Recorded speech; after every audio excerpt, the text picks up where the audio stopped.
Okay, I'm here with Edith and we're going to be talking about identity. I'm going to be coaching Edith on some identity work, specifically around that feeling of like imposter syndrome and feeling like a professional business owner.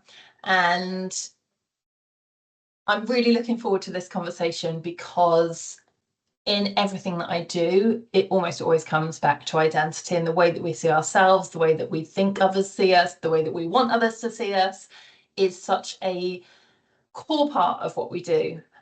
So let's get stuck in. So Edith, who are you? Hi, I'm Edith Raven, and I am the lady behind Purple Cape Energy Alchemist. That's the business that I'm just starting, and it is all about energy work and self-intuitive coaching and some more bits that will be creeping along a little bit further down the line. But yeah, I'm excited, very excited. So there's one barrier that I need to cross, so hopefully this will help. Fantastic. And how would your friends describe you?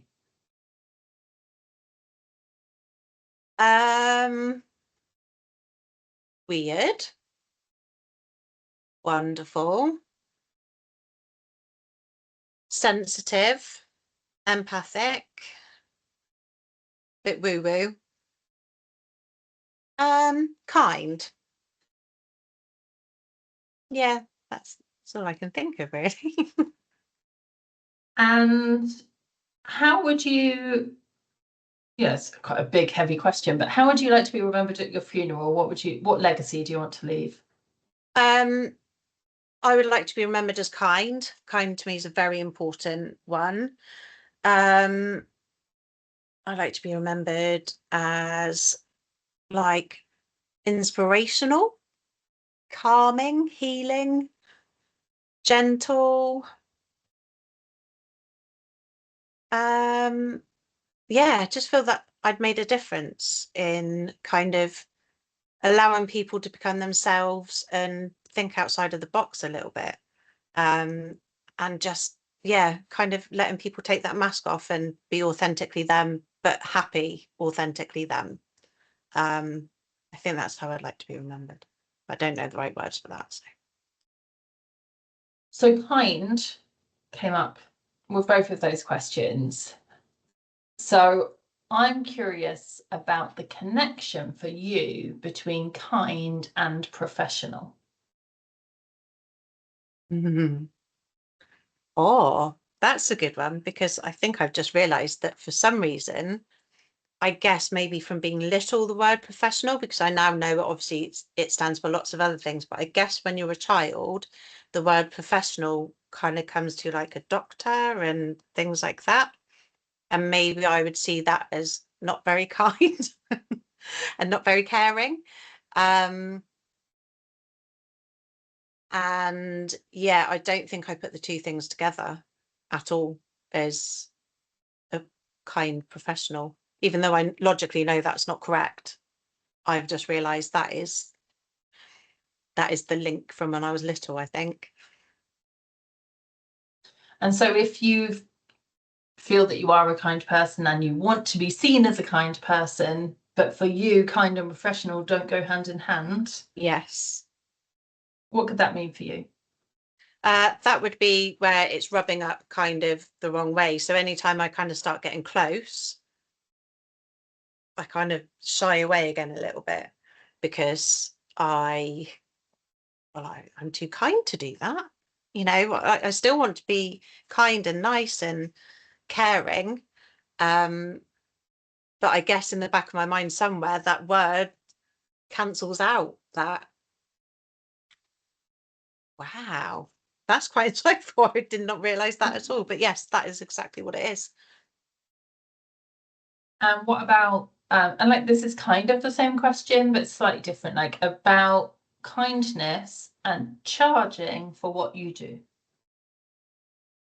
I have a bit of an issue around that, because I like being able to give it. And in an ideal world, that's how I would just always do it. Because I think it's wonderful. I love that feeling that I am being allowed to be a conduit to the healing or the energy, or the realization. I love being able to be that conduit. It's such a wonderful feeling, and it almost feels wrong to charge for it because I want someone to have it so much, that I kind of feel like I should offer it to them. So what happens if you don't charge for it? What does that mean for you and your ability to do this work? So there's a few different things. So in the financial side of it, there is the obvious financial thing that I wouldn't be able to run a practice or a business if I don't charge money for it. In the energetic sense, if I am doing energy work for somebody and there isn't an energy exchange, then it's not very balanced. So actually, that wouldn't be very good anyway. And also, I would just be exhausted. And I'm sure at some point, even though I love the idea of being able to give it to people and gift it to people, and I know I'll still be able to do that, I'll still be able to offer some things at some points.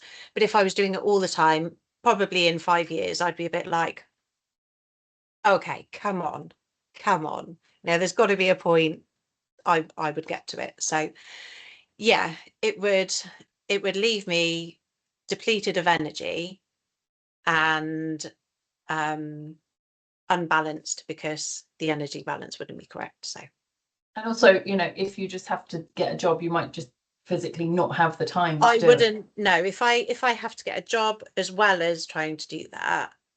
This is why I'm kind of trying to make this business, because I will be able to do it.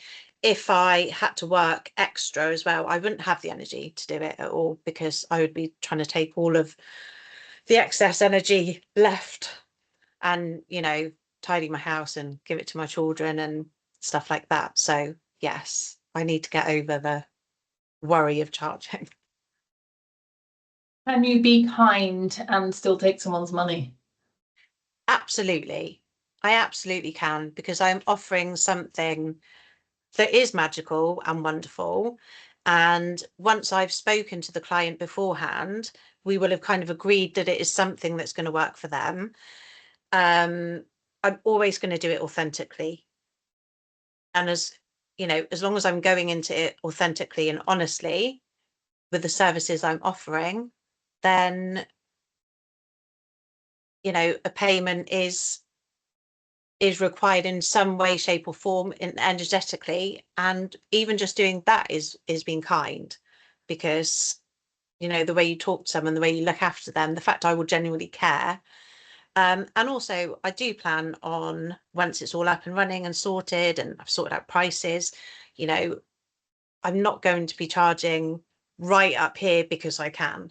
Even if I get to that point that I could, I wouldn't want to do that. And I do want to be able to offer, say, like once a month, a free service to people, so that I can still feel like I'm able to give something a little bit extra. Yeah. And if you're being paid to offer a service, what does that make you? Professional. Okay. Professional. I'm gonna continue with some of these identity questions. I mean, this is all of identity stuff, but just kind of coming back to the tool. So, who did you used to be?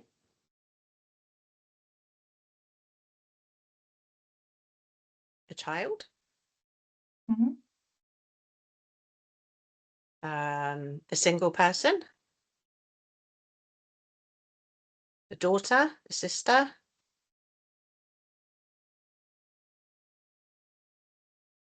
Bit of a mess. A knob. Sorry, excuse my language. That's the only word I can think of. That is who I used to be. I used to be a knob. Okay. And who do you want to be? I want to be me. I want to be me now.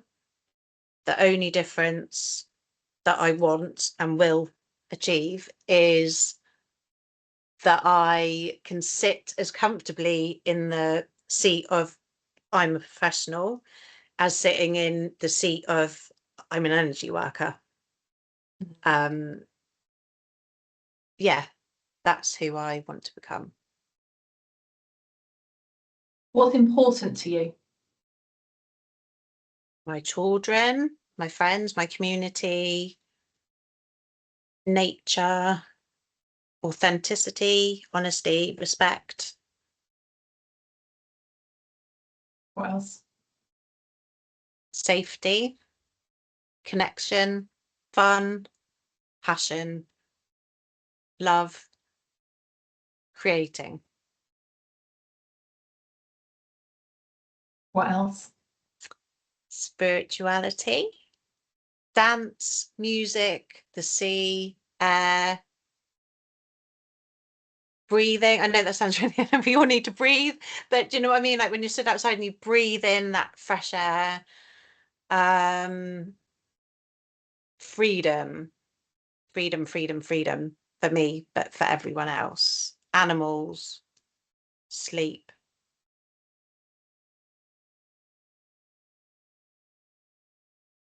What else? Promise that's the last time. Excitement, excitement, adventure, life, like life being life, living it, not just working it, if that makes Mhm. sense. Yeah, life, just all of life. Nice. What brings you energy? The sunshine, my children, the sea, love, dance, reading, learning. I love learning. Meditating. Reiki. Watching inspiring women, men too, sorry, men, but powerful, inspiring women that you know can achieve something, and you know they can achieve it, but when you watch them like just flourish. This happened so much over the last year with people that I know, and it is the most incredible feeling. And obviously the same with my children, when they achieve something that I think they weren't really sure if they could achieve, and then they do it, and they do it even better than they could ever imagine, that anyone could ever imagine. And it's that look on their face, and it's almost like the energy radiating off them is, oh, it's amazing. You can't bottle it up, can you? It's just beautiful. And laughter. Yeah. And what drains your energy? Um,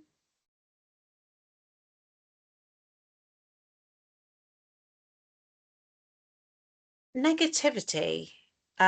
So if you're really trying to be like, oh, this is me, all that excitement, and then it's just like, mm, mm, mm, and there's no life. It feels like there's no life. You're like life, and then it's just like nothing. It's like, okay, you can keep trying to be alive all this time, but then it wears you down after a bit, doesn't it? And you're like, I feel a bit silly now. That drains me. And drama, like when it's just like, oh, well, do you know what she said the other day? Oh, well, then they did this. And I'm like, it hurts my ears. And I try switch off, but then it just keeps going like this. And it's just like, oh, but like, look outside. Let's go to, I know, and being stuck inside with no nature and no air and no life around you. That drains me too. I think just something I want to kind of point out, like the word life has come up a couple of times, and I think it's a really interesting one with someone who is quite spiritual, because it is that reminder, like, we're here, it's not about being all up with your higher self all the time and with the end, Yeah, like, but actually like being really present and grounded and yeah. But you got to have feeling the the world. balance. Yeah, the balance Yeah. of being grounded and, and being spiritual as well. But yeah, you're right. It's yeah, I think it's just remembering that like we're here, we're in this body, and we are meant to be experiencing human things too. And actually, that's amazing. Like when you look at it kind of like from that way, that's like all the things that we can do with this body is incredible. It's such a gift to be given life, which sounds ridiculous because we all know that, but sometimes we forget, I think. So, Yeah. So if you already had all the certificates that you need, you had paying clients, you felt professional, how would you be like waking up each morning? Like how would you feel? How would you go through your day differently? I think for me, the certificates and that will give me a little bit of like, if I ever feel a bit wobbly with it, it'll give me my like foundation. But I think the main thing for me is the communication. So as long as with the certificates and that I can say what I want to be able to say, communicate it properly, then I will wake up in the mornings.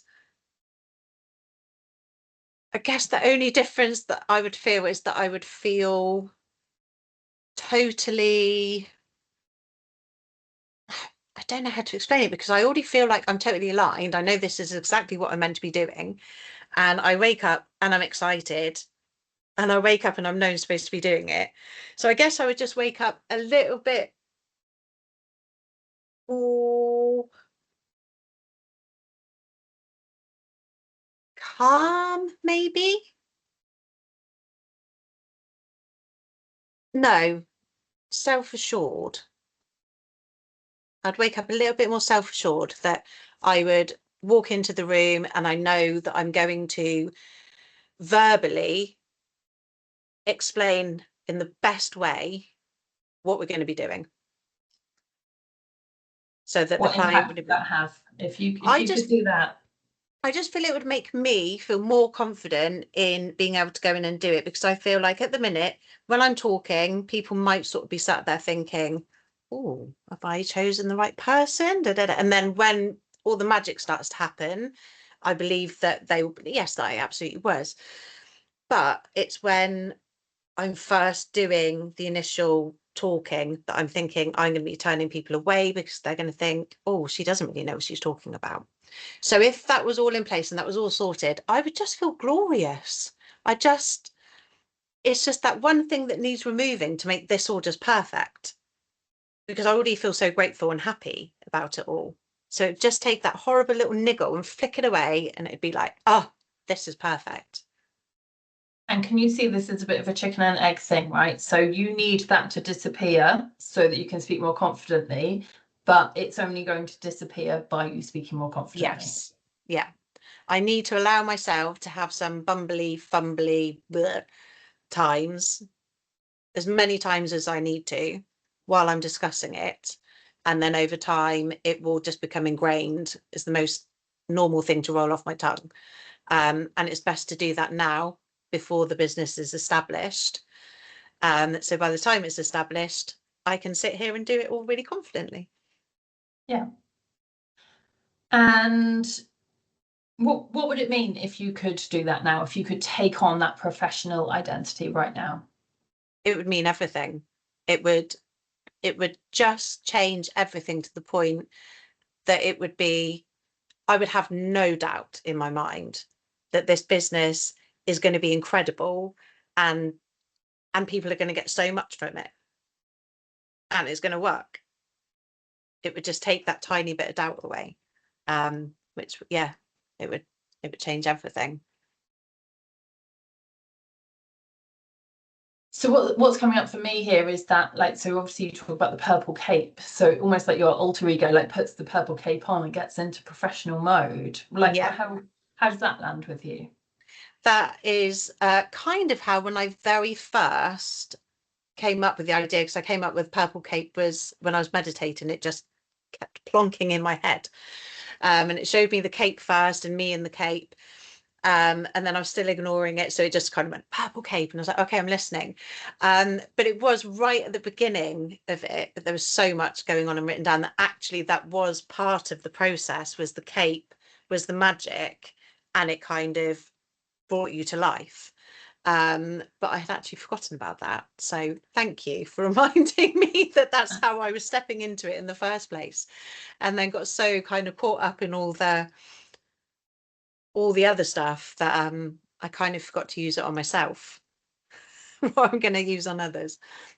And is there anything that you can do to kind of, you know, you're probably not going to walk around with a purple cape on, but like purple nail varnish or, you know, like earrings or something like that? You say that, but I have every intention of getting a purple cape. And purple is the colour. So purple is I love the colour purple, and it is now my like magical colour. So I have kind of dotted as many purple things around. And now every time I see the colour purple, it does make me think of purple cape. So it kind of, yeah, I think it's good to have especially for me with visual stuff, a visual focused kind of remind myself and bring me back. Well, you created this. You know, if someone else sat there with all the information that I have about this business, the name, you know, every single bit of it, I would be like, that's incredible. Absolutely. I would generally be like, that is incredible. So I think I have to kind of remind myself that I've done that, so I can give myself the same credit that I would give to someone else, and just remind myself that, and people do communicate in different ways, and I am autistic, and that means my communication is stronger in other ways. So I write poetry and I draw and I dance because I find all those ways a lot easier to communicate. So a lot of what I want to say, I do write down. So I think as well, people are more understanding, you know, over the last 10, 15 years about different ways of communication. So for that reason, I am kind of hoping that, because my speech isn't something that's necessarily ever going to change. That's, you know, that is how I am wired. But I think as long as I'm coming across as confident, and I do normally explain I have some communication issues, therefore I don't think it should hold me back as much, as long as I'm confident about it and don't see it as a barrier, as much as I have been. Yeah, you just get your purple cape on and fly. Yes. Thank you so much. Thank you. So on a scale of 1 to 10, how professional do you feel? I feel about a 9 right now. I mean, I'm looking at all my stuff and I'm like, that's pretty professional. There's a load of stuff there. So yes, Chloe, I feel very professional. Thank you. Fantastic. Excellent. Thank you so much. And kind. Yeah, professional and kind all at once. Thank you. Thank you.